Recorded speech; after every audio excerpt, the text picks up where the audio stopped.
from Beverly Hills, California. Everybody knows I'm gorgeous, pretty, beautiful, whatever you want to call me.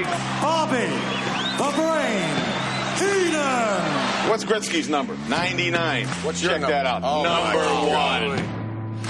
You know, I'm the kind of a man that doesn't like to be made a fool of. Now interview me. Okay, Bobby Heenan. You know what I was thinking before you... Oh, I'm sorry. You were going to say something. What is this, the Weasel Open? No, it's not the Weasel Open. This is the proper attire when you play golf in Beverly Hills. The suit has claws and everything. This is very much a replica of a weasel. Wait, just hit the hands. Yeah, come on, come on. Oh! Those are nice feathers. That's a boa? It's a little ragged now, but I'll get it. So are you, so what's the difference? Right. Get out of my way! I'm Gorilla Monsoon along with Bobby the Brain Heenan, and as you can see, we're here. Wait. Let me tell them where we're at. Oh, all right. We're sitting in my palatial estate in Beverly Hills. We are poolside. Where's the thing that shows how far you went there? It's broke. Don't worry about it. I'm keeping it in my mind. So far, it says you haven't gone anywhere. I got it right here. Smell the kid. Go ahead, smell it. Oh, there's my call right there. Hello, Jack. Where you going? I'm getting the hell out of here. You stop. You have a rifle. Will you stop? Just wait a minute. We're on the area. What is that? Cash. Oh, you're loaded. You got about $3 in there again. Nice. Come on, Bar, a little harder. Come on, kick it in high gear. Hey. Back off a little bit.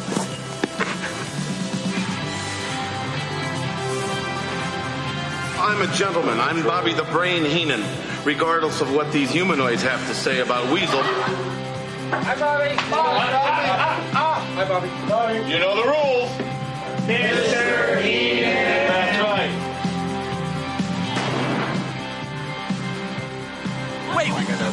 Wait a minute. Bobby Heenan. We're on the air. I know. It's a family show. I know. I picked Booger to win.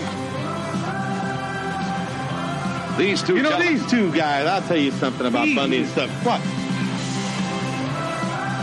I would like to challenge you, Hogan, at any time, any place. If I'm Uncle Morty Thumbs and he needs me inside, I got to go now. I think we ran into your wife earlier.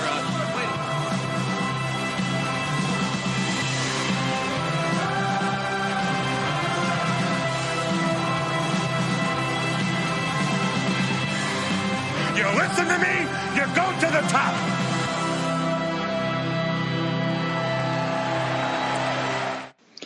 Welcome, ladies and gentlemen, to episode 130 of the Josh Lopez Wrestling Podcast. Now, I want to make something perfectly clear. I'm not going to make you sit in a proper position like Matt Patricia will if you're at a press conference. I'm not going to do that. You are a listener to a podcast. You do not have to be professional. Hell, we're not professional here on this show. Welcome to the program, everybody. My name is Josh Lopez. You can follow me on Twitter and Instagram at NotoriousRobbie. Give a shout out to the belated birthday boy, Adam Daly. Adam Daly 13 was good, my brother. We are here, my man. It's in November now. We can all, birthday was over the weekend. Good, came, went. Last year in my 30s, so we're going to make this one count. Yep. I don't know if I made any of my 30s count. We're going to make 39 count, though. But yeah, man, just listen. I did want to say something that on a more serious tip, because realistically, like my birthday, in comparison to what has been going on over the weekend, especially in the city of Pittsburgh here, not that far from where I live. I just want to give all my thoughts, and I know it's cheesy and it's trite, and I don't like this phrase either. But my thoughts, best wishes to everybody out there that's part of the Jewish community. The tragedy that we just had here in Pennsylvania, or in Pittsburgh, was horrific. And the reason why I'm bringing it up first is, I was watching an interview with just an older woman from the city, and she said, none of us will ever forget October 27th now. And I just thought that sucks. To know that now my birthday is, it's obviously a very selfish thing for me, but my birthday is now always going to be associated with one of the most horrific, tragedy against Jewish people in the United States. And obviously I'm stressing in the United States, but if anybody was affected by that, my thoughts, positive vibes, all of that stuff, and just this is crazy, guys. This is starting to be in everybody's backyard, and it's becoming too commonplace. And there was just 230 pipe bombs floating around the U.S. Postal Service aimed for certain targets. Like, we need to wake up, and everybody just needs to pause and like put the selfishness aside for a second and like just pump the brakes, man. So that we're starting with the moment of Zen. And then Josh, we'll give a little teaser about this new segment that's coming later on. But that's why I wanted to start out. Just everybody, let's come together in times like this. And Pittsburgh strong, baby. Yes, sir. In general, there's a big lack of substance, not only in the wrestling bubble, but just in every form of life and communication, and just a lot of things that are going on right now. So just like Adam said, my thoughts are with those who got affected through that synagogue shooting. It's ridiculous. I've seen unfortunate mass shootings before in person. It's just sad where we are as a country right now, but we're not going to waste time bringing you down. This is a fun show. We're going to have some fun today. On a positive, today is Bobby the Brain Heenan's birthday today. So give a shout out to the WWE Hall of Famer. I'm actually going to air one of his classic promos as the intro this week for the podcast. Didn't I just tell you last week I thought the Brain's birthday was in here? Because my Mount Rushmore is basically all within this week. The only person that isn't in this week is Kurt Hennig. Because Jericho, Edge, Punk, and Heenan. Bobby Heenan, yep. All basically within, Jericho's I think is the what is it, the 9th, the 7th, or I think it's 7th. Yeah. Shit, I forgot. My Mount Rushmore is scattered. It's Undertaker, Punk, Jericho, and Triple H. Yeah, I guess the Scorpios just stick together, especially the early on Scorpios. We all kind of have a little. We're all a little off, I think. We're a little crazy from time to time. By the way, congratulations to Jericho for conquering the Jericho Cruise. Awesome. No major issues that I knew that came out of the cruise. So it's pretty cool that they accomplished that. When it first came out, I was like, man, this is the wrestling fan's dream to go on a wrestling cruise like that. And who knows, maybe they do it in the future. Maybe I'll go to one. I've never been on a cruise before. Honestly, I'll admit this. I'm not good with ocean water. I get seasick very, very quick. I just can't. Hey, you know what you're never going to see on my tombstone? 2 things. 1, my name, because you'll see no tombstone anywhere. I'm going to be cremated. Number 2, here's something else you're going to not see on my tombstone. Lost at sea. You ain't never seeing me on a cruise. Get out of here, man. What am I? I was born to walk, not to swim. Thank you. I'll stay. You know how upset we would be if a shark just straight up walked into an event and just started biting up all kinds of people and left? We'd be like, yo, get back in the ocean, man. Go to where your habitat is. That's where I feel like I stay where I'm supposed to. I stay where the good Lord intended me to be. Yeah. Hey, Shark, man, why are you in your feelings, man? All up in his feelings. All up in his feelings. Oh, shit. It's going to be a weird one today, really quick. Ladies and gentlemen, if you are a supporter of this podcast, a good brother, a good sister, thank you for taking the time to listen to the show. Most importantly, give us a review on Apple Podcasts or YouTube, wherever you get your podcasts from. Let us know what you like or don't like about the podcast or things we can change here. We're here to strive to make the show entertaining, give a different perspective than you may hear on a different wrestling show. But at the end of the day, we're here to have fun and talk about wrestling. And make you guys laugh. Something a lot of places don't want to do. A lot of people want to make you mad. I'm trying to make you laugh. Yeah. I don't need you guys to be at the edge of your seat. We're not going to get your blood pressure boiling unless some truth has to be dropped. Sometimes we do need to have a wake-up call. Anyways, I wanted to say this before we get to Evolution. This Saturday, we got New Japan Pro Wrestling's Power Struggles show. Chris Jericho's a nut. He's running his own cruise, and he's going to Japan this Saturday to defend his title against Evil. You also have some other matches on the show for New Japan Power Struggles, one of their pay-per-views before Wrestle Kingdom, so go check that out if you're a New Japan Pro Wrestling fan.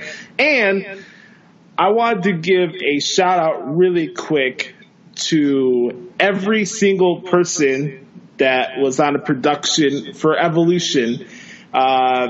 Just the entire presentation of the show from top to bottom. We're going to get to like the matches and what stood out for the show, but I want to give shout out to everybody that was behind the scenes that made the show possible. And just shout out to the fans in Long Island, actually, which is kind of surprising how good they were while the show was going on.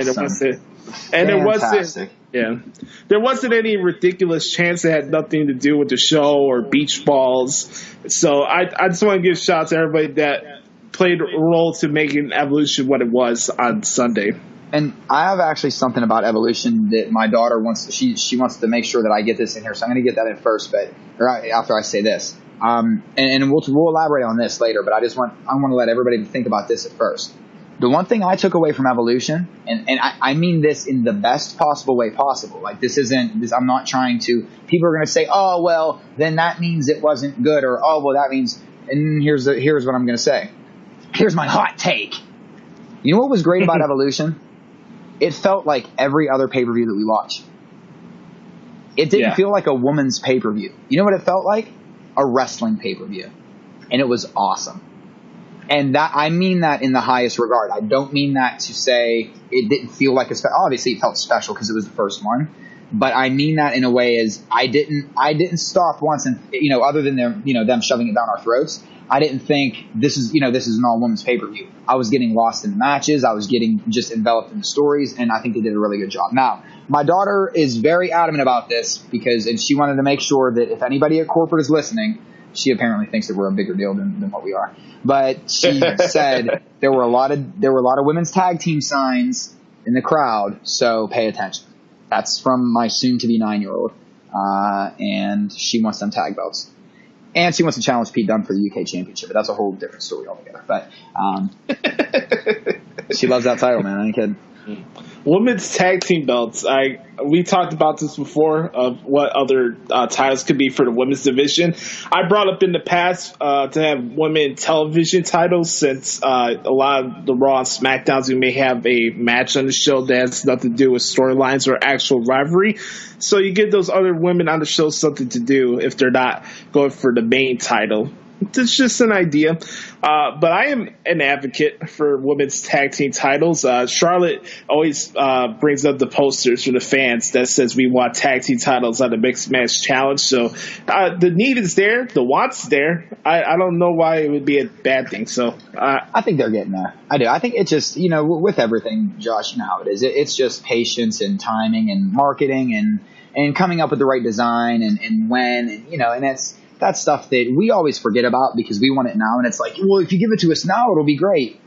Okay, yeah, for us. But if you're running a business, it might benefit you more to, who knows, maybe have a tournament for it. And at the pay-per-view right in between the Rumble and WrestleMania, you could have the finals for the first ever women's tag team championship. I mean, obviously that's just, but you never know where you could put the placement of certain matches could really improve any card, any show, and we become short-sighted with that, So I think sometimes that's just different things that, we always need to think about. Yeah. I always wonder how it would be when people would react to random ideas of shooting out somebody's ass and dropping it on a wrestling show. Just out of the blue. Okay, next week we're going to have King of the Ring before Survivor Series. We're going to have a fourth pay-per-view before Survivor Series, Right. We're going to have Crown Jewel Jr. for anybody that's not going to watch Crown Jewel. We're going to give you Crown Jewel Jr. It's the week after, and it'll be from I don't know, somewhere in California or something. Wherever. Bismarck, North Dakota. Yeah. Laredo, Texas or something, God. Laredo, Texas. By the way, speaking of Texas, I want to give a shout out to Brother Carter because he dressed up as Blue's Clues yesterday for Halloween. By the way, happy belated Halloween. It kind of made me uncomfortable. It made me uncomfortable because I actually thought it was Steve for a moment. I'm not sure if they're related or not. I may need to do some research into that. But, Brother Carter, you pulled it off pretty good. I'll give you that. Yeah, uncomfortably. Steve from Blue's Clues, by the way, is now in the Flaming Lips. If anybody, or what, I think he's still in the Flaming Lips. But and I know that's a band that probably nobody that's even listening to this even listens to or knows who they are. So, again, I'm just old, man. But listen, Brother Carter, if you're listening, you kind of frighten me like I frighten people with my Joker costume, especially little kids. But But I think we both scare little kids in the same way. So maybe don't wear that costume again. Oh man. You know what? I actually avoided the trick-or-treaters. I didn't have to work last night, so I dodged the bullet. Oh, we tricked and treated, man. We walked all over this town. Yeah, sir.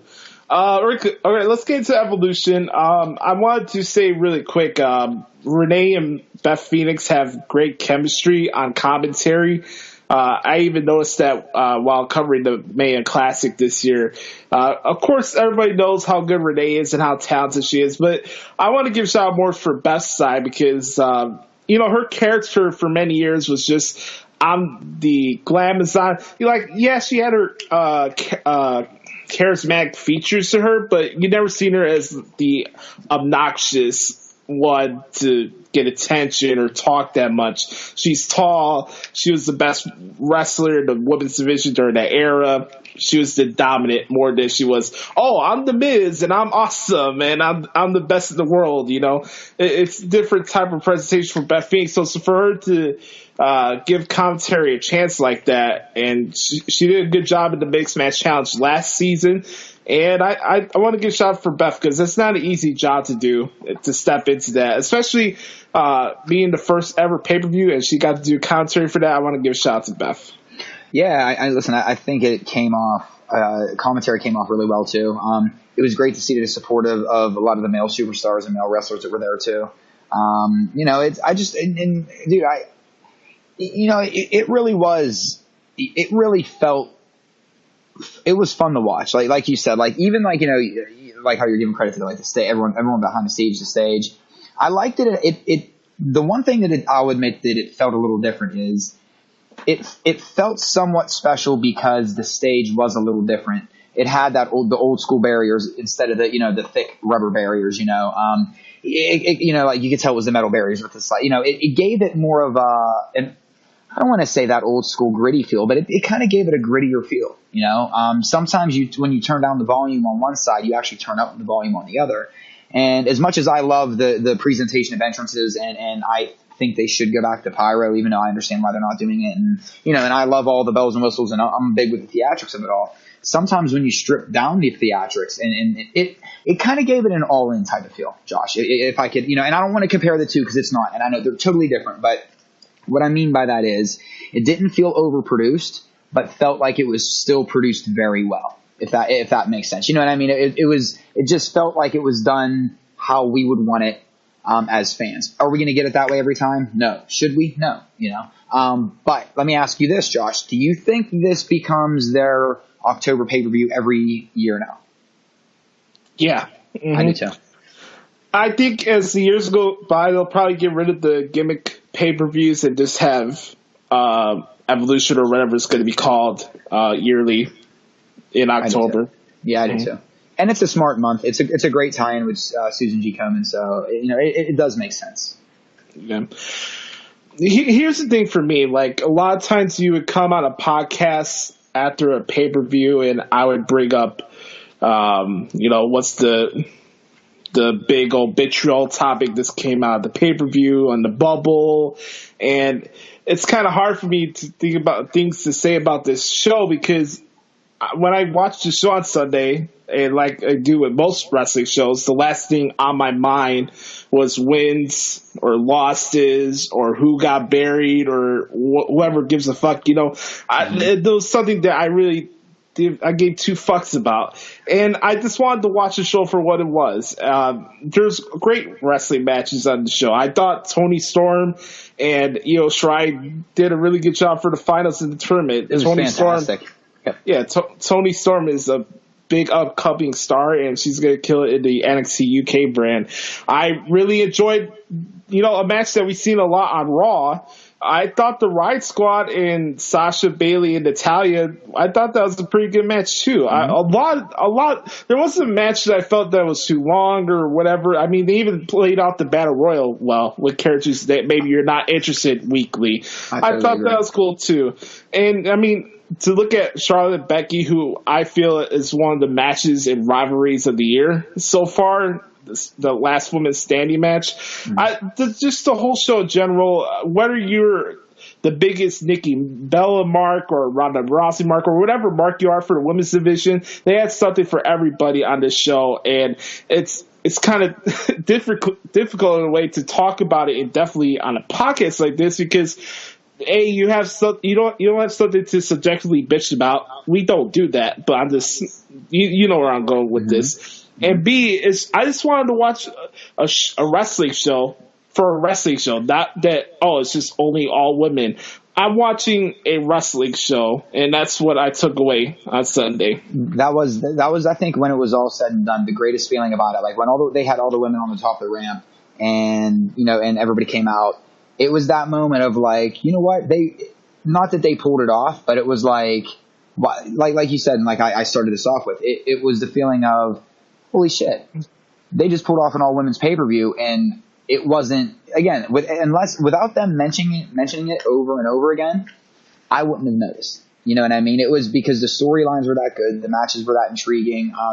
And another thing I want to say, Josh, is that the thing that I guess find it comical sometimes when people shoot their arrows at certain superstars. Charlotte Flair is good. That last bump she took, that last spot to end the last woman standing match, and I'm going to get your opinion on something else too here in a second, but listen, that's a tough spot to take. That is a tough woman. Like, that is a tough human being, and that's in a way where, and the same thing, when there was always, the big thing for years was, is it Charlotte or Sasha? They're both equally as good. They both take bumps. They both take risks. They both, all these women do. And we're starting to really see a separation in like a tier level, I believe. But I do still think that, listen, this isn't anything against Becky Lynch, because Becky is a different style of, Charlotte's just a different style. She's a little, I don't want to say she's more athletic, but she comes from a different background, and it shows in the wrestling ring. That's all. She has a size advantage a lot of times. She's very acrobatic. She's very flexible. And I just think her overall athleticism is something that is, when Cody put that list out about, in the top 5 wrestlers in the world, and she was at 4, whether it was a work or he was trying to get a rib or whether it was sincere. I mean, I absolutely could see how it being sincere. I do think she's that good. And, I think it's a shame that sometimes women's wrestling gets overlooked by that. And I want to ask now, here's my question, Josh. A lot of times when women's wrestling or women get overlooked in wrestling because there's the label, women's wrestling. The match was last woman standing, right? We kind of had a little family thing here. Sam did not like that it was called last woman standing. She thinks it should just been called last man standing. My daughter was kind of 50-50. She didn't matter either way. Do you think maybe we should be at the point now where, like, it should just be like last superstar standing or last athlete standing or last competitor standing? So that way there's still the moniker of the man versus woman, because this is, a lot of people aren't going to like the next statement that's coming out of my mouth, but we have to start preparing for the future. And if you think that there's not going to be transgender professional wrestlers, you're wrong. There already is. There already has been. There has been for years. It's just that, now that WWE, especially, I mean, in the indies and in the alternative wrestling, I mean, it's not as big of a deal. But under WWE's umbrella, Josh, you know how long it took for them to just even recognize the LGBTQ community. We're not that far off from them having having a transgender human being in WWE. So then where do we go, Josh? Because and I'm not going to say that that's not I don't care about the argument. That's for other people's arguments. But is it at a point now where it should just be last person standing or last athlete standing? So that way we're not constantly thinking, does it devalue a match when you say last woman? Does it make it seem, because I live with 2 women and one took offense to it, says that should go away. One is kind of, she was either or, it didn't really matter. Let me get your opinion. Not that we're women, not that but go ahead. I guess my answer would be I don't know, because right? for me, this is just for those that don't know me personally. I'm one of the few people who really don't look that much into semantics and things, and maybe that's a fault to myself at times, that I don't look into semantics of whether it's a last man standing match or a last woman standing matches. I get what you're saying, and I get where Sam's coming from. A a lot of things with production and entertainment, you're going to get sleazy, cheap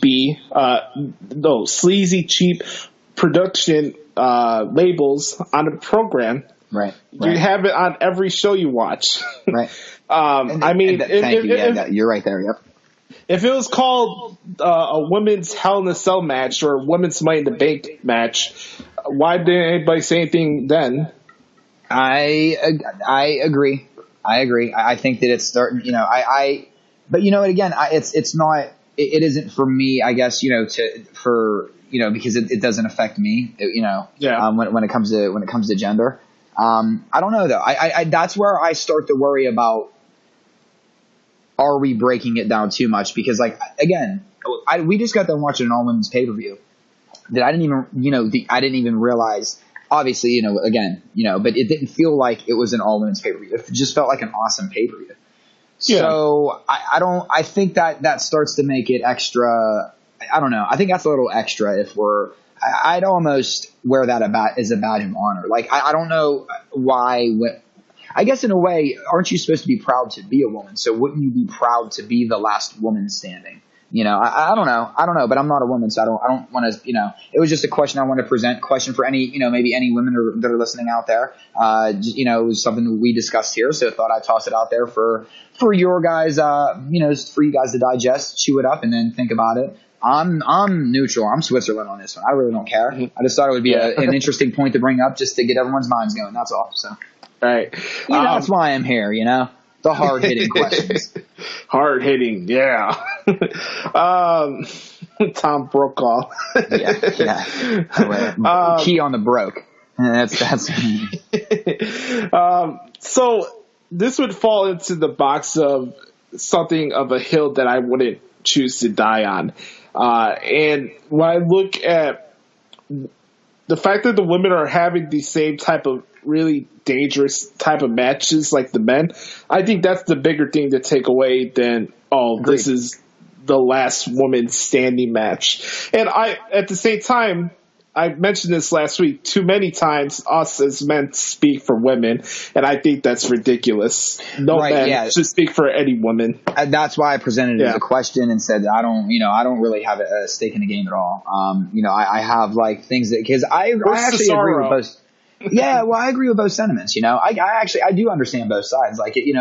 If I was a woman, I would want to be able to say, you know what, I'm going to own that and not make woman seem inferior. I want to own that title and make it equal to what a man is, But on the flip side, I can also see listen, why are we still living? I'm just, I'm just an athlete just like him. Why does it happen? So I see both sides. That's why I just thought it'd be interesting to present to any of your female listeners out there. That's all. And then you guys can go have fun with it on your podcast. But remember, I'm neutral on this. Please don't come after me. I'm not social justice warrior guy. I'm not I'm totally in the middle on this. It was a question. That's all. I got a question for you. Yes, sir. Is Twitter a never-ending wrestling podcast? Basically, right? It's just a never-ending gossip circle. It's the lunchroom at a high school, right? Yeah, it's brutal. That's all it is. Yeah, that's why I don't mess with Twitter as much anymore. I don't really mess with any social medias at all. It hurts. It's only so much somebody can take. It just gets old. I pop on every once in a while. Not only that, but the consumption. You brought this up in the past. Just the over consumption of social media and stuff like that is bad. So. Yeah. Well, yes, that's a problem too, because interesting you brought this up. My daughter and I just watched a special about screen addiction and how since smartphones and the iPhone have really taken off, and even back to when computers, but with social media, smartphones, everything, depression has also spiked. People actually being social to one another has declined. I mean, there's nothing more unhealthy than social media or just constantly staring at your phone, and unfortunately, that's what most of society does right now. Yeah, it's unfortunate. So Evolution was a success from top to bottom. Becky and Charlotte put on such a good match, man.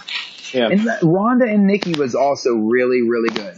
Yeah, I was just about to get into that. I know there's certain wrestlers and sports athletes or musicians that will not get the credit that they deserve due to jealousy or personal indifference of how they present themselves. It doesn't matter how good you are, you're still going to get judged forever. And I'm not taking a side in this, what's where I'm going here. But my point is to say that Nikki Bella shouldn't main event the show. I think she proved you wrong with how she performed in that match with Ronda Rousey. Yeah, I mean, and listen, and no disrespect to Charlotte or Becky, because this is one that could have went either way, and I understand why people, as fans, why we wanted that to main event. But again, it's a business, and Ronda Rousey's your biggest name, and Nikki Bella, whether people like it or not, is a much bigger name than the wrestling bubble wants to give her credit for. She's going to start landing little roles in movies here and there. You're going to start to see her career take off a little bit more, I think, than you already have. So and she's already successful. So it's just one of those where sometimes people hate success if they feel as though it's not warranted. But typically those are the people that have never tried to really work for anything in their life. So. Last week we talked about the trickle-down effect of Roman Reigns having to take time off for leukemia, especially for the Raw brand. And we saw that this Monday in Charlotte. Woo! Flair Country this past Monday. By the way, these basketball arenas, I can't tell what arena is what. I mean, last year it was the Phillips Arena for Atlanta. I saw the show on Tuesday. Now it's called the State Farm Arena. There's too many changes with these arena names. I don't know what it was called when I lived down there. I don't know if it was still Bobcats, because they were still the Charlotte Bobcats at the time. Was it the Time Warner Arena? I think it was Time Warner, maybe. Yeah, I think it was Time Warner. Yeah, that makes sense. I think it was Time Warner Arena. Yeah, so Raw is in Charlotte this week, and we have the final show leading up to Crown Jewel. By the way, I think these Kurt Angle little promos and vignettes he's been doing, I think it's been pretty cool. We'll see what he does tomorrow at Crown Jewel, whether he wins or not. But looking at the brackets, as we talked about last week, we got Kurt Angle going against Dolph Ziggler, old school versus new school type of guy. We never seen that match before. I think these guys are going to rip it up, so that's going to be pretty cool. We've seen the Seth Rollins and Dean Ambrose segment. I originally said that Ambrose wasn't going to be part of the show, and I was wrong, but also he didn't say anything either. He had like a weird, like, I don't know what you would call it, look on his face, like somebody who wouldn't have remorse if he just killed somebody, just like that weird crackle in his eye and just the grin he was giving towards Rollins. And something else I think that I picked up on, I don't know if anybody else did. I'm sure because of how much we talked about this aspect of it last week. At least if you guys listen to our show, you probably might have picked up on this. But anytime they cut to the announcers, and especially when they would show the announcers, and they were addressing the Roman Reigns situation, and then at the end of the night, how Dean Ambrose and turned on Seth Rollins, and Renee Young was very quiet. Renee shouldn't say anything. Shouldn't say one thing at all. Right? Okay. So follow just like we talked about last week. This could be the perfect opportunity for them to. And her and Graves were doing a little more bickering than normal this past week. Typically it was almost like we were having two baby faces a little bit. Like Graves kind of blends the gray area really good. Yeah. Renee, it's hard to take. Right now it would be hard to take her as a heel. But I think that was what they might be leaning towards, in that, like, every time they're talking about Dean, she's not going to talk poorly about her husband, and eventually she's going to lose her cool. She's going to blow her, she's going to blow her gaskets, and that's at least what I'm hoping for. I think that could be a really interesting story for them, and especially at the announce table too. It could create that friction that sometimes you need going into the Rumble, then headed into like WrestleMania too. Yeah, I'm very curious to see where they go with this angle. I think Rollins played his part perfectly. Addressing the support that Roman got, I thought that was important. I know in the regular wrestling bubble, you would just want Rollins to be super pissed off, storm into the ring, but Ambrose, where are you? You know how it usually is with wrestling when stuff like that happens, but. You had something major like that happen to you. Like, how much emotion can you have at the same time? You're thinking about your brother who's dealing with a serious health issue, and also you got another brother who stabbed you in the back at the same time. I mean, there's a balance you have to put in consideration when you have Rollins coming out and talking to the fans like that, you know? Right. And I think the one thing that is fans we forget too is like it's, you know, just as how everybody's heart got broken that, you know, at the end of Raw, like how dare they do that? You know, how dare they turn Dean the night of Roman's announcement? Well, we're seeing how effective it was and why they did it.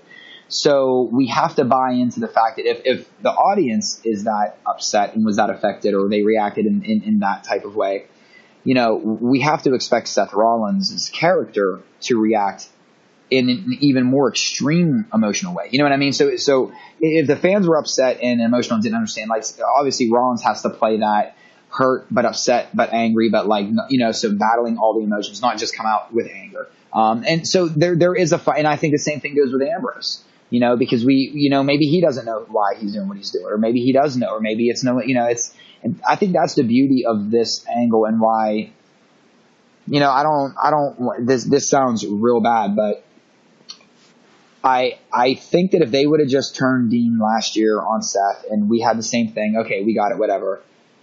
This added layer of salt in the wound with Roman's disease kind of makes this feel a little more, it makes it feel bigger. It does make it feel more personal, you know, and it's a shame that it is a shame that it took a man getting blood cancer, you know, having blood, you know, battling blood cancer basically for, you know, for this to feel, I guess for the fans to totally buy in.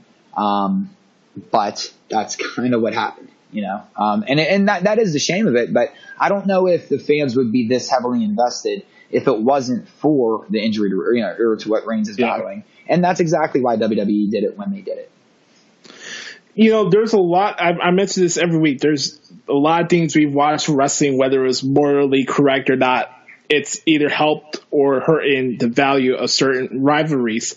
It just is. I mean, look at the heat Jericho got when he punched Shawn Michaels' wife in the face at SummerSlam. Yeah, certainly didn't intend to do that. You know what I mean? Like was not his intent at all. But added heat. I don't like to dig up whatever, but Edge leader Matt Hardy. Yeah, it's nuclear. You know, and we'll leave that in the past. But I mean, it's so sometimes when you can really when they can sink their claws into real life heat just to double down on what their intent is, they're absolutely going to do it, because just like if they know something's going to make a crowd happy when a crowd's already happy, typically they'll sometimes they double up on that too, you know? Right. So we keep talking about this trickle-down effect that you see Elias now being thrown to Constable. Nope, I keep getting this wrong, Josh. Let's do this right now. Acting General Manager of Raw, Constable Baron Corbin. Elias keeps getting on his bad side. We got to see where that goes from there. Kevin Owens is out with an injury, so he's not going to be back for a while. So Bobby Lashley is kind of taking Kevin Owens' spot as the next bad guy on the Raw brand. He's out with an injury. Okay. I didn't know if it was an injury or if he didn't want to go to Saudi Arabia too. No, he had knee surgery. He's going to be out for a while. Okay. Yeah. Speaking of Saudi Arabia, Renee Young is actually doing commentary in Saudi Arabia tomorrow. Really? Yeah. Interesting. Good. That's progress, right? That's something. Yeah. Baby steps, right? As everybody is booing me at home right now. Like, I know, like it's such a weird, it's a tricky, this whole Crown Jewel thing's tricky. Yeah. And I know you saw the John Oliver thing, which I did. I watched the whole thing the other day. Yeah. It was pretty solid. I liked his promo, and listen, regardless of whatever anybody thinks about this, there was a fake commercial that John Oliver and his writers put together where it was hyping up Crown Jewel. If you haven't seen it yet, check it out. It's hysterical. Just laugh a little bit. Did you see SmackDown? I did, and I'm gonna. So did Daniel Bryan pull out too? Yeah, that's what happened. That's why that match happened already. Okay. So. That's why I brought up Samoa Joe last week. Yeah, I didn't hear anything until once they announced that Cena was being replaced. That's when it hit me like, oh shit, okay, so he's not going. And then I saw something that Daniel Bryan was thinking about the same thing. So once SmackDown started, they announced the match. That was kind of what I assumed, but I just wanted to make sure. I wanted to verify it before I went any further. I don't know, Josh. Let me ask your opinion. Oh man, do you think this is this more of much ado about nothing? And in WWE, because everyone's kind of making it out to be that there's chaos in WWE right now because some of the wrestlers don't want to go, some of the wrestlers do want to go, some of this, that, the other thing, and this, that. Is it as bad as what everyone's making it out to be, or is it just like any other job? And they're like, listen, if you want to go, you can go. If you don't, we understand. It's just this business thing. There's a payday, but if you don't, we understand. Yeah. Which, and I'm not valid because I'm still not comfortable with this 10-year tension. And I'm not fully comfortable with all of this yet. But it does seem like they're at least giving talent leeway to make their own decisions on whether or not they want to go.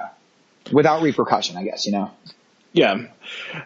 I just got to the point recently where a lot of things wrestling-wise has controversy attached to it, unless it's like something physical, like if there's like a domestic violence situation that happened or something even worse than that. A lot of these things like Saudi Arabia or etc. A lot of it's overblown. And I'll say this, and I want to give credit to Jimmy Corderas because he spent a lot of time going to these trips to Afghanistan when they did the first Tribute to the Truth show after 9/11, and we had the same topic. A lot of the wrestlers, he mentioned it on his show he does in the Score in Toronto, that wrestlers did not want to go to Iraq and perform due to what was going on there. So again, this is a tricky situation. We talked about it a couple weeks ago. There's not a right or wrong to this situation. It's very layered, right? It's layered, and again, because you're performing on Saudi Arabia doesn't mean you're a morally wrong person, No, and like I saw a thing with Orton, and he's got a point. He's like, listen, I got 5 kids to feed, and listen, that's a very valid point. Like, I know a lot of people don't like that side of it, but there's some people don't like the truth. I was going to say there's a lot of blunt honesty in that, Yeah. So maybe there might be a lot of people that are going over that aren't comfortable, but they got just like all of us, man. A lot of us times we get put in life where we got to do things that we don't want to do, whether we like it or not, and you just do it. That's just life, But that's why it is. Listen, I'm not. I don't know. I don't know where I'm at with this, dude. You know how I am. We've been talking off microphone, obviously, about this. It's just I don't feel good about it, but it is what it is. How many movies do we watch that might be filmed in certain places that we don't know about that even worse things are going on. It's tough. It's just a tough scenario. Yeah. And, by this time tomorrow, the show will be over with and everybody can stop moaning about it until we find out if there's going to be one after that, and that's how I'm looking at this right now. Because a lot. What's going down there is wrong. I talked about when we had the Greatest Royal Rumble. The fact that women can't wrestle in Saudi Arabia, I think, is ridiculous. But the fact that they're bringing Renee out there to do commentary, I think, is a good thing. You got to start somewhere when you have these type of issues. You have to start there. But let me say this really quick. A lot of the controversies coming out of the dirt sheets saying that John Cena and Daniel Bryan are not going because of what's going on there. Do we know, is that fully a fact? Because when you look at Daniel Bryan, when he first came back to wrestling at WrestleMania, he did the whole trip in New Orleans, and then they went on a European tour, then went to the Greatest Royal Rumble. And he was still also missing Birdie's birthday. You don't know if you want to spend some time with his family. Is this something he talked with Vince in his contract that he wanted to take this next big international trip off? Is that something? You know what? I would think that when you're advertised for a show and then in that country the government kills an American journalist, and then you decide to pull out, I think it's probably because of the dead journalist. And this is something where I don't like to put words in wrestlers' mouths. Exactly right.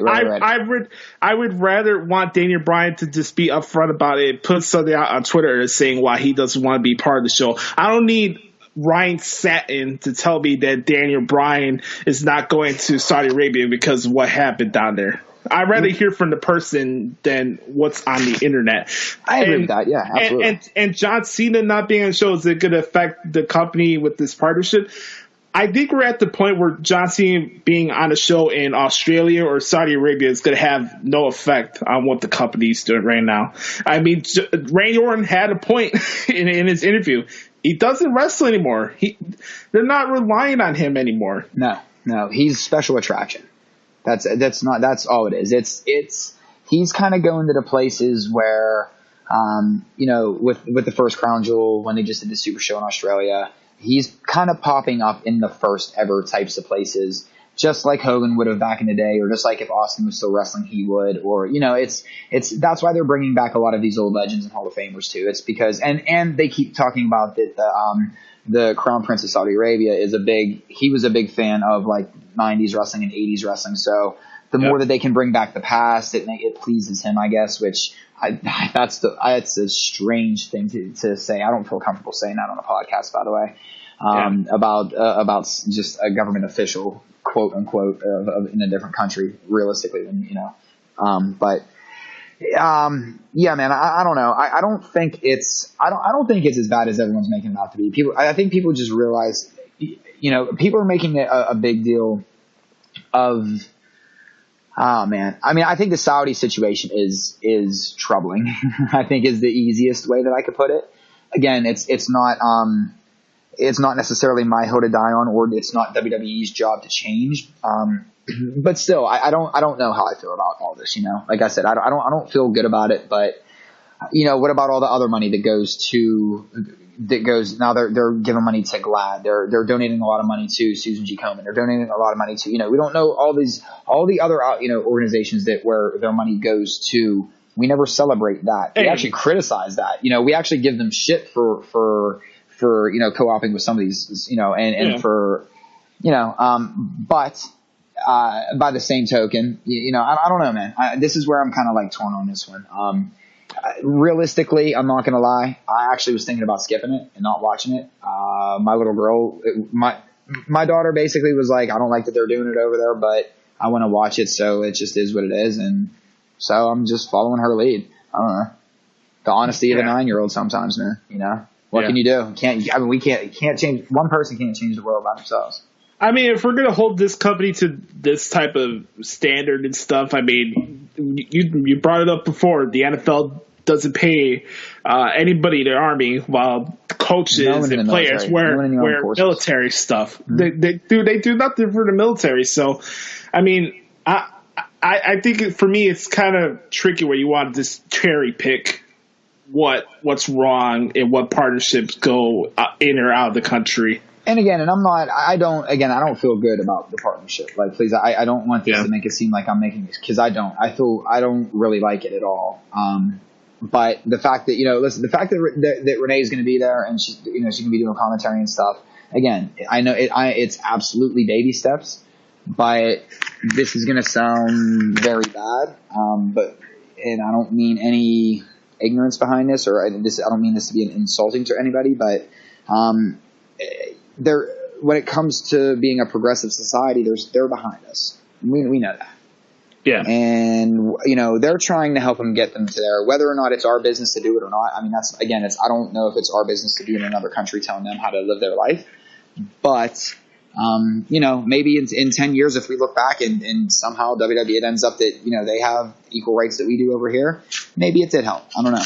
Maybe it's all bullshit. I don't know. It's probably all bullshit and it's just a money exchange, but how much of that goes on that we don't know about that isn't WWE, that goes on in every town and and so it's people looking for a reason not to, a very good reason. Please don't. And that's why I'm really kind of trying to toe a line as best as I can here. But that's why I absolutely understand both sides of the agreement on this, and I'd like to just attach that I feel very dirty about watching Crown Jewel tomorrow. I'm not going to feel good about it. Yeah, and it's a show. I'm not going to be able to watch it live because I'm working at that time, but I know Hulk Hogan's going to be on the show. Are you serious? Now Yeah. I don't want to watch this at all. Are you serious? Yeah. Oh, fuck. Really? They would put him on the... Okay, so they're going to bring Hulk Hogan back for a Saudi Arabia show, and they want people to like this dude again?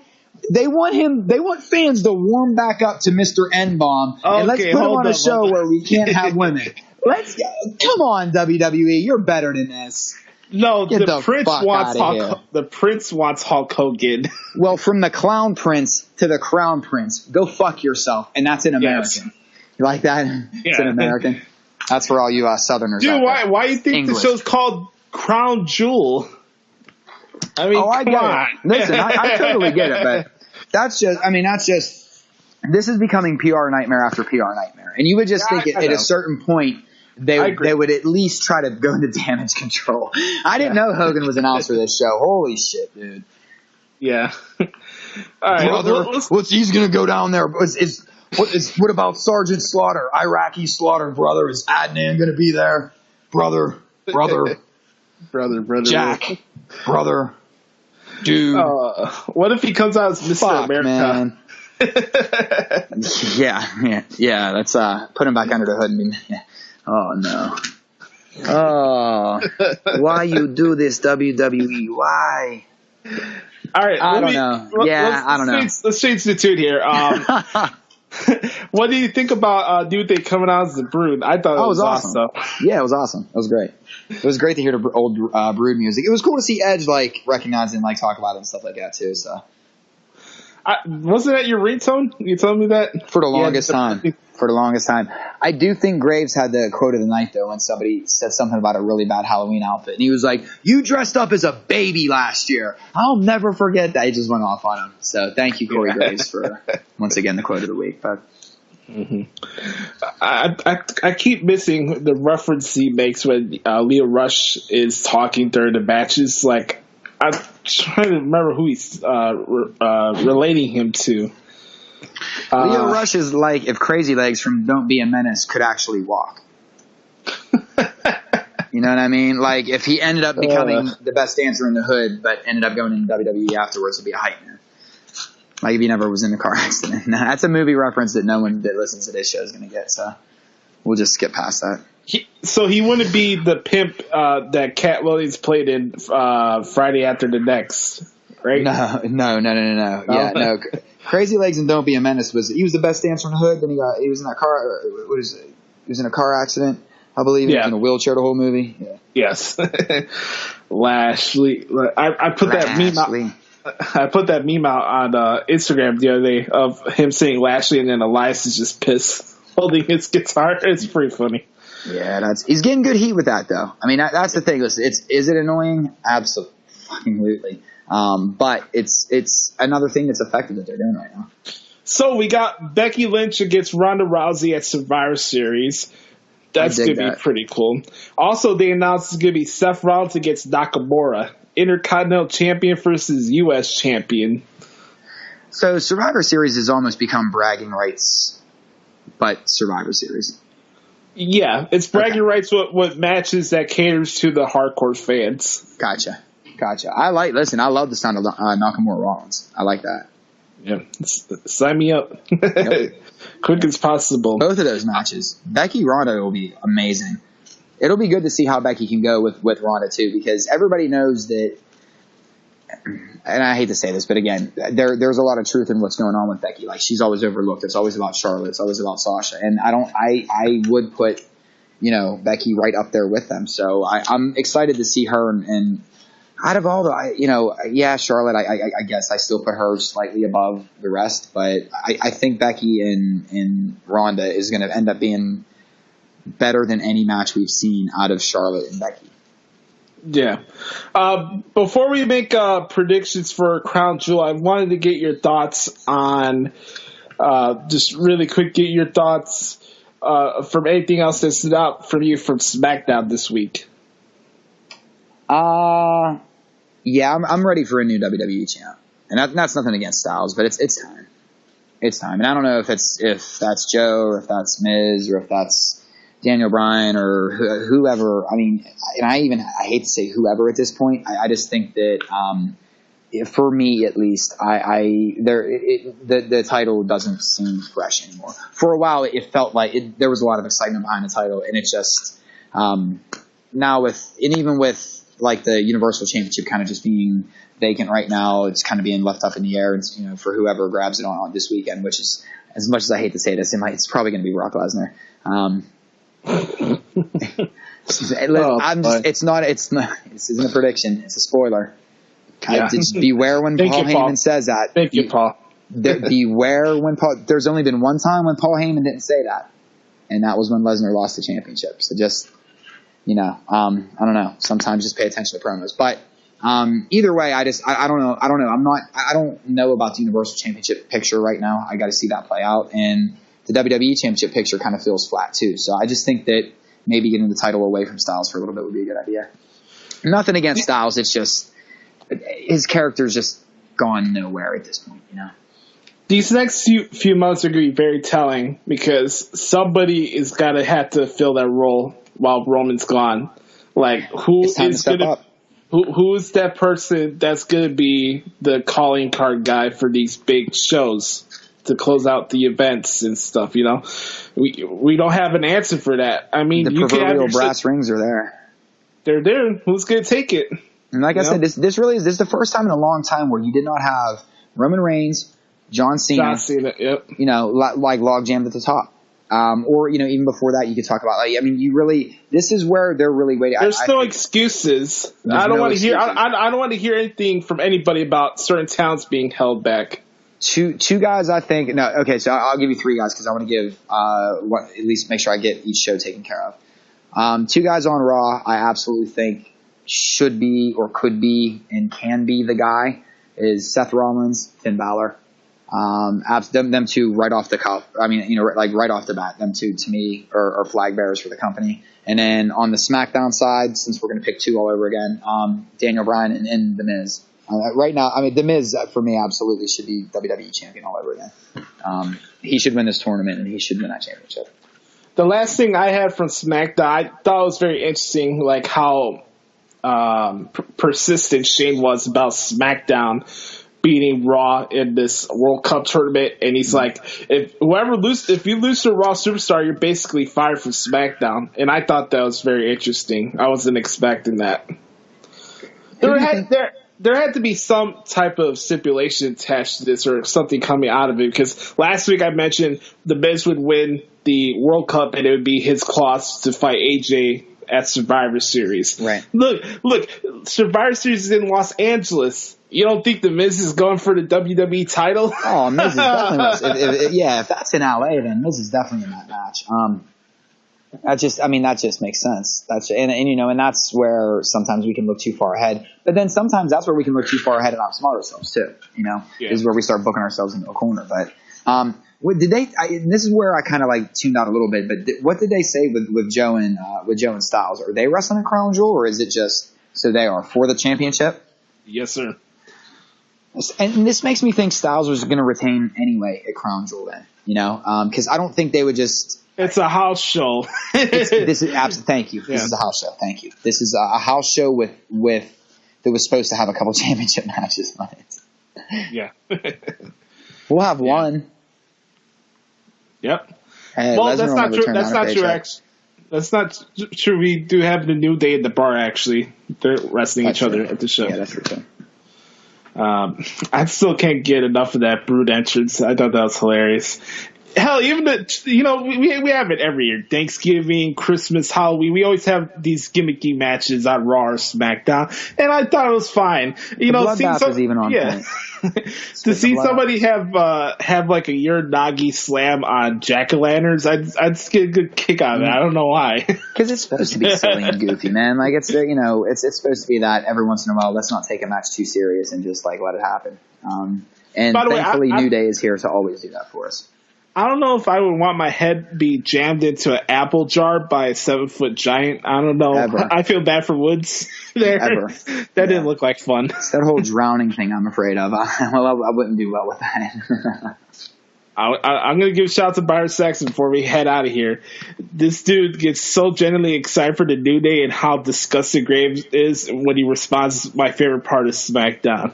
It's tremendous. Yeah, it's pretty good. It's like me seeing Brother Carter getting excited for something, and then I can just bring him down a couple notches.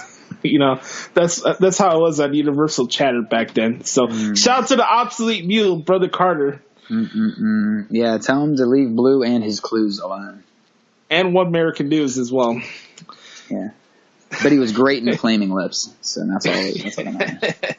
It's a good band. That's why, and I know nobody listens to this probably. There might be 2 people. Yeah. Nick over in the UK might be a Flaming Lips fan. It might be a reach, so Nick, I'm sorry if I We don't have enough time to talk about football this week, but the Raiders we're recording this on a Thursday. The Raiders are playing the Niners Bay Area War at Levi Stadium. It is a nice stadium. I'll give the Niners that. It is a pretty nice joint they got down there. We'll see how that game goes, but let's know how it's going to go. The Raiders are going to blow another fourth quarter lead and lose. Come on, you guys pay attention. Well, let me say this though. CJ Beathard might most likely doubtful for the game too, so you might get the Niners third string quarterback. Yeah, cool. We have a third string team. I don't know. We have like 45 draft picks and 6 players. It basically turned into a Madden season. Well, when you called me earlier, they had this little interview they did with John Gruden, and John's like, "I have a lot of players that call me that want to be a Raider."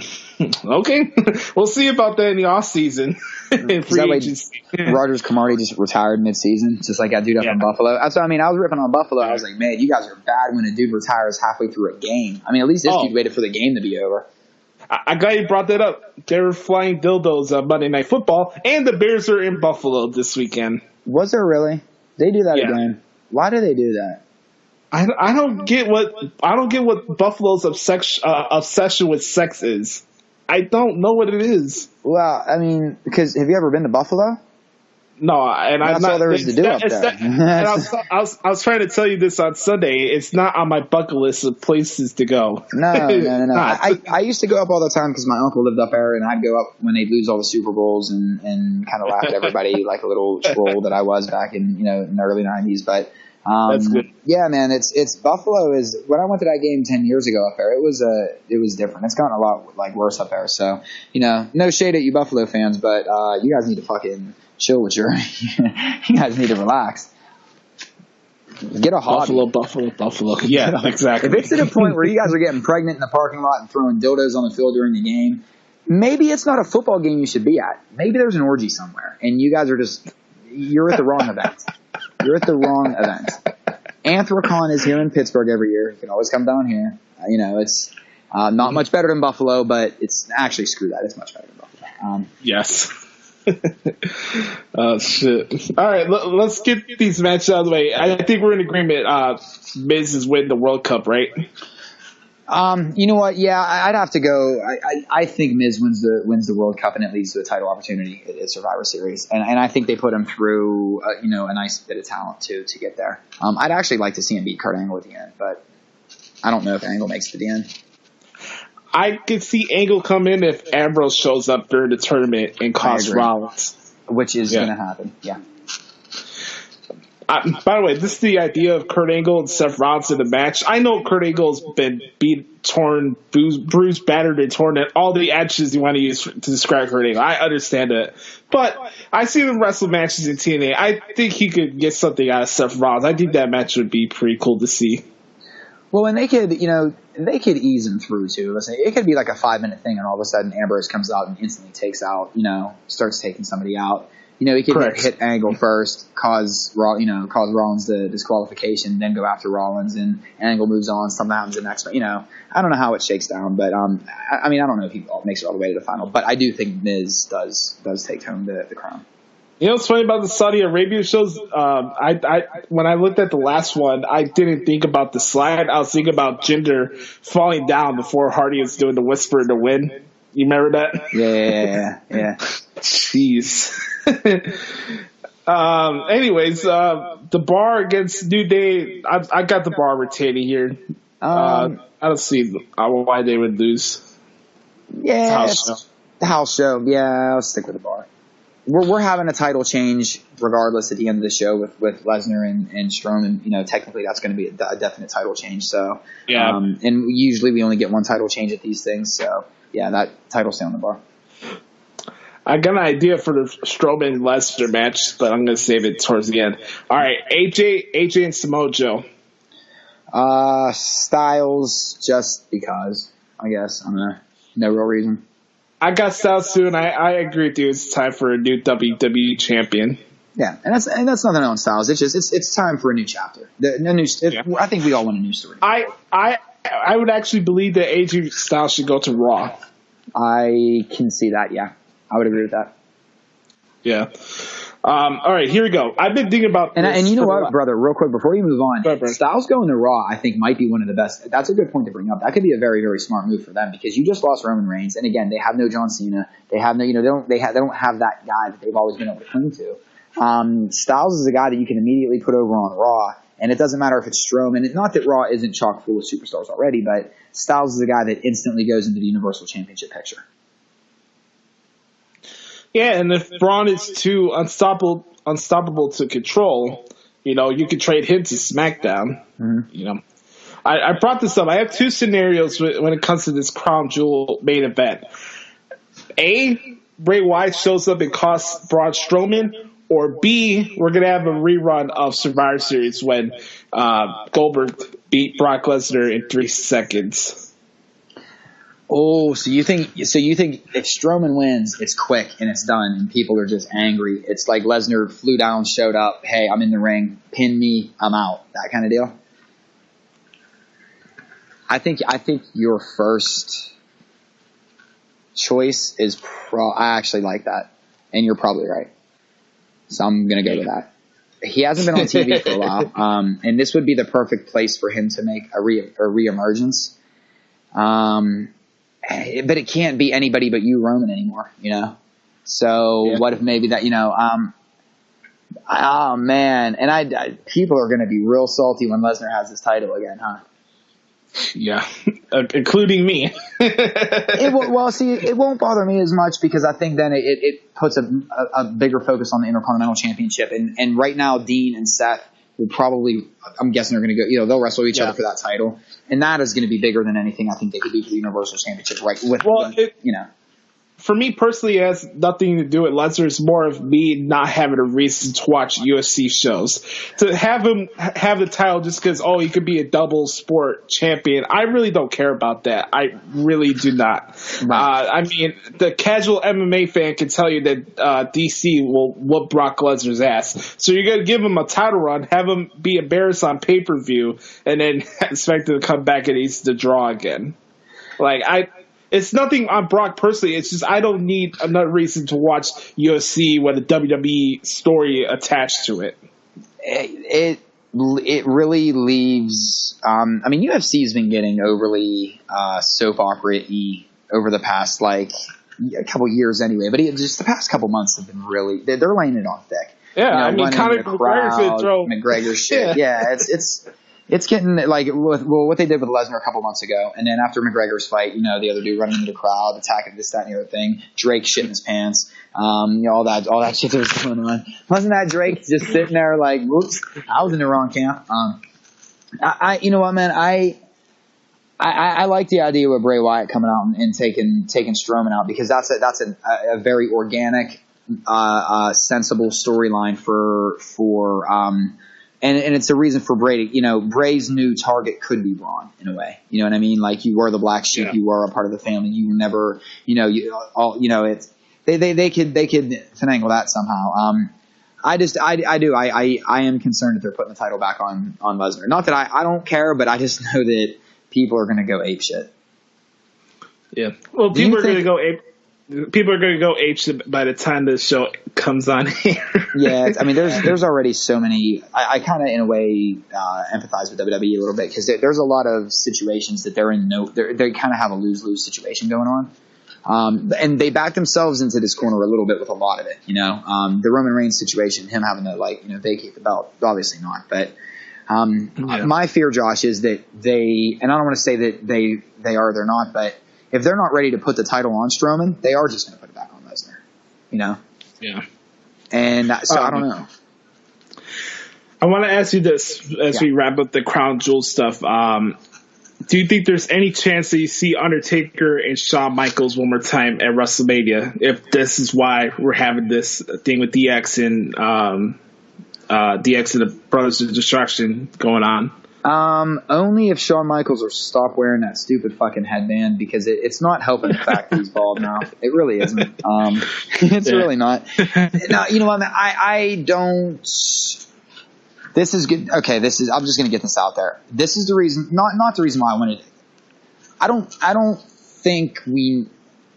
I'd like one more Shawn. I don't know. I want to see how Shawn looks this weekend in this match before I make any decisions. Because to be honest, man, I'm kind of done with Undertaker. I think I'm good on Kane's matches. Triple H could still go. I'm ready to watch Triple H any night of the week. I just want to see, because if Shawn comes back and he's half the man he was, we're not going to want that. Do we want spot Shawn Michaels, or do we want Shawn Michaels? You know what I mean? And I think that was always why Shawn stayed away, because he, or whatever the reasons were. But is it going to lead to another one-on-one match? Probably, because they know that there's money in it, and if there isn't money in it, it's something to throw on a WrestleMania card.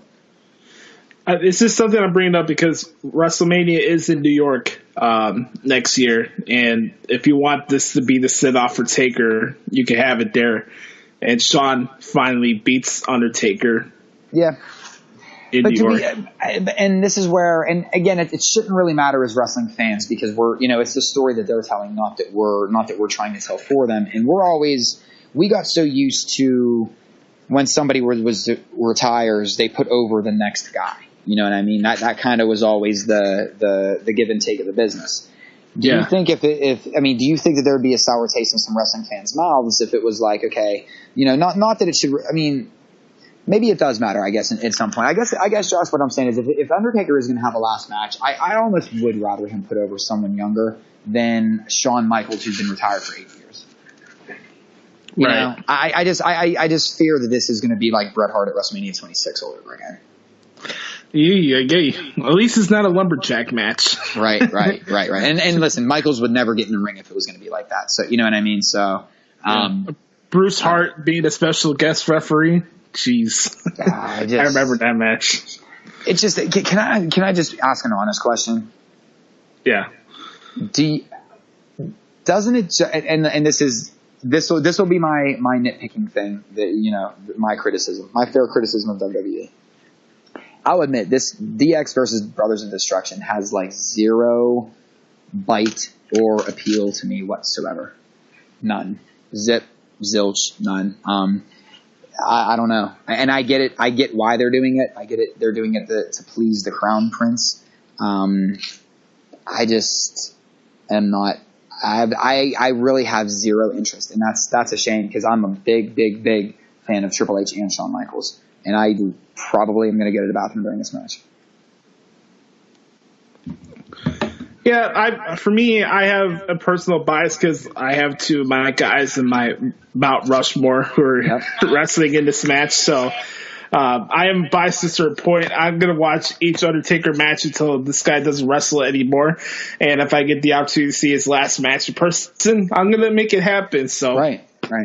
And that's the other way to look at it too. But here's the thing, though. I'm not going to begrudge people if they're not interested in this match. You can feel how you want to feel.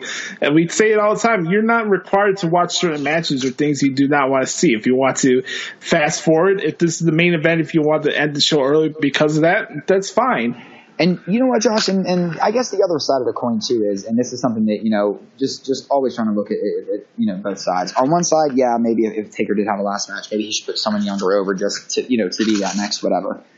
But maybe at the same time, if we're not really going towards like an Undertaker style character anymore in WWE, who does he really need to put over? You see what I mean? Like a lot of times, the passing of the torch is because there's similar characteristics, similar traits, whether whatever the case may be. Maybe it is just better that both entities and it is when they tried to bury the era, back at WrestleMania 28 when it was the end of an era and this and that and the other thing, and now everyone's coming back for their paydays and stuff and whatever. You know, maybe they just should have just left it be back then. Even with Taker, you know, like maybe it was just because people are hanging on to the Attitude Era. I think they're just still clinging way too much, and that's why this Prince or whatever, he loves this. Like I've been saying this since we've been doing this show. Yep. That people cling on to the Attitude Era too much. Absolutely. So. For me, I thought the perfect send-off was going to be WrestleMania 30, right? With the streak ending. Mm-hmm. So, I mean, at the end of the day, it's up to Mark Calloway. He wants to write off his legacy. He can do whatever he wants. You know? Right, and that's his right. He's earned it, not us. You know what I mean? Yeah. He's the one that put all the work in. We just watched him. So it's like that's why a lot of times it's up to him. To be technical, he never said he was retiring. We bought it hook, line, and sinker, and I was there in Orlando when that match happened in the closing end, and I had tears down my eyes like a fucking mark. You know, like I bought for it too, but he never said it. He was never saying he was leaving. If he has one last match, say there's one more Michaels Undertaker match though. So let's just put it out there. Like let's say that there is. Is it Michaels versus Biker Taker? Do they drop the Undertaker gimmick? And he's still Undertaker, obviously, but he comes out motorcycle, and that's his swan song. Yeah, there'll be more personal cheap shots. Yep. Yep. And it's a more personal send-off, though, too, because the Undertaker can't really stand there and soak in adulation from the crowd. Mark Calloway playing the Undertaker, you know what I mean, can. So it makes it, you know, for character purposes. I mean, now that we've sat here and talked about it, I can see where they're coming behind it. It's fine. Go do what they do. All right, last question before we head out of here. Are you interested in Creed 2? I didn't see Creed 1. It's pretty good, actually. I know, but listen, hold on. Let me put my earphone back in for real quick. I just want them to stop with Rocky sequels, man. Enough. Like, they should have stopped at Rocky 4, so when they're making a sequel to Rocky 4, it's bad. We're at Rocky 8 or something, man. This needs to stop. I'm not watching it, no. So to answer your question, no. I don't need to see I don't need to see Ivan Drago look like a fucking Halloween mask training his son while fucking Sly Stallone looking like another Halloween mask because they're both fucking leathery as shit. Train Apollo Creed's fucking son. No, I'm good. I think I'm good on that one. I think you just talked me out of it, Josh. Thank you. Yeah, you're welcome. You know what, ladies and gentlemen, we don't have enough time for this time next week, so we're going to wrap it up right there. I do want to say this, though. This time next week, we'll recap what happens with this Crown Jewel show. Survivor Series is coming up very soon, so we'll see some of the big marquee matches be announced when they come back. By the way, Raw is in Manchester this Monday, so we got to tape Raw this Monday. So I'm going to send this warning out for those. Yeah, so for those who listen to the show and know where we are on social media, do not send me spoilers. You will get blocked. I'm not going for that, man. No shot. I don't check it anyway. I won't be on social media. I don't do that shit. By the way, it's crazy they're going to Saudi Arabia and doing a European tour, but hey, you know, these promoters don't care about the fans. They're already across the ocean. Might as well hit up. You know, it's sometimes when they do those tours, there is a rhyme and reason to it. So and I'm glad they're going up to the UK. UK crowds are always fun to listen to. They're always fun, always fun. So yeah, they got a big match on 205 Live next week. Buddy Murphy against Mark Andrews. So that's going to be a good match. I finally saw the Lucha House. We'll be back. I'll say real quick, Josh. I'm sorry. I finally saw the Lucha House Party on Raw. Yeah. So we'll just leave it at that. I'm just gonna stop. How about Great's commentary during them? I didn't. I would love to tell you how Great's commentary sounded during it, but I fast forwarded through it. So sorry. I get the In Your House logo T-shirt is pretty cool. The In Your House logo is rough. They're just a lawnmower away though from being the Mexicools, and that's. I don't think we need to go back there. I think we're good. I see these guys wrestle on 205 Live. These guys can go in the ring. I know people get with the character and stuff, but these guys can go. Yeah, so my boy Lince Dorado. Yeah. Every time we bring up the Lucha House Party, I just think of Nigel McGuinness saying the loser house party. Shit. All right, man. Thank you guys so much for checking out episode 130 of the Josh Lopez Wrestling Podcast. You can follow me on Twitter at Notorious Joshi. Make sure to follow Adam on Twitter at AdamDaily13. Subscribe to the podcast, ladies and gentlemen. Apple Podcasts. Type in Josh Lopez Wrestling Podcast. Do the same thing on YouTube. YouTube.com/Josh Lopez Wrestling Podcast. Subscribe to the channel. Tell a friend about the show. We're always open to different suggestions to the show. I hope you guys enjoyed this Bobby the Brain Heenan promo that I'm going to air for the beginning of the show. The GOAT. Yes, sir. One of the, in my opinion, probably the greatest color commentator of all time. Ever. Bobby Heenan. Ever. Not even close. And I've said it how many times? Probably, I can say this, I don't want to say probably, unequivocally the reason why I'm sitting here talking about wrestling.